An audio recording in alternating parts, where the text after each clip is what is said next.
Assalamualaikum warahmatullahi wabarakatuh. Perkenalkan, nama saya Widya Astuti. Saya dari Fakultas Keguruan dan Ilmu Pendidikan Universitas Muhammadiyah Palembang.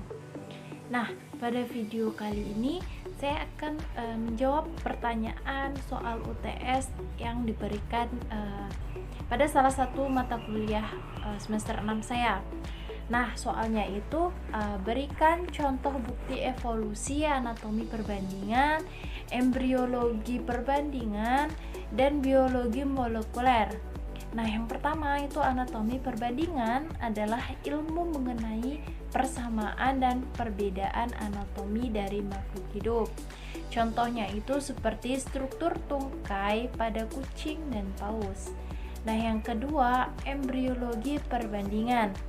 Organisme yang memiliki hubungan kekerabatan dekat akan mengalami tahap yang sama dalam perkembangan embrionya. Sebagian semua embrio vertebrata akan mengalami satu tahapan di mana mereka memiliki kantung insang pada bagian tenggorokannya.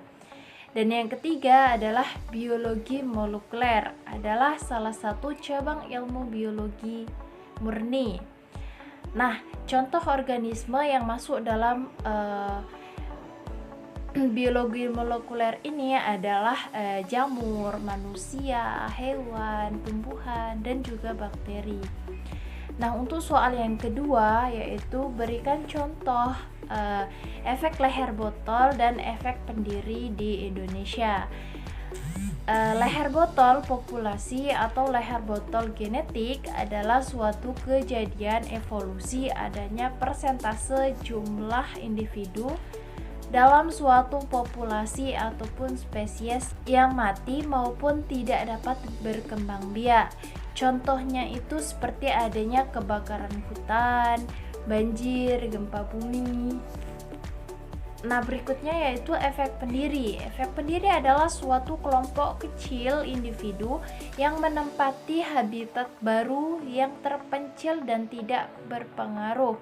Contohnya itu terjadinya retinitis pigmentosa di koloni Inggris di Kepulauan Tristan dan Cunha. Nah, untuk soal yang ketiga adalah salah satu contoh mutasi yang dapat kita temui di kehidupan sehari-hari pada manusia. Contohnya itu seperti sindrom Down, adalah kelainan genetik yang disebabkan ketika pembelahan sel menghasilkan bahan genetik tambahan dari kromosom 21. Nah, penyakit ini itu menyebabkan penampilan wajah yang khas, terus ciri cacat intelektual, keterlambatan perkembangan, dan dapat berkaitan dengan tiroid atau penyakit jantung. Nah, untuk soal yang keempat, yang saya ketahui tentang isolasi reproduksi prezigot. Isolasi prezigot masing-masing mengembangkan perbedaan yang besar sehingga tidak dapat dikawinkan lagi. Contohnya itu seperti katak pohon yang hidup di pohon dan katak yang hidup di kolam. Yang kedua itu isolasi postzigot, mencegah terjadinya perkembangan atau reproduksi individu yang telah dihasilkan. Contohnya itu perkawinan antar spesies kapas menghasilkan hibrid fertil. Mungkin itu saja yang dapat saya sampaikan. Lebih dan kurangnya saya mohon maaf. Saya akhiri. Billahi fisabilillah wastabiqul khairat. Wassalamualaikum warahmatullahi wabarakatuh.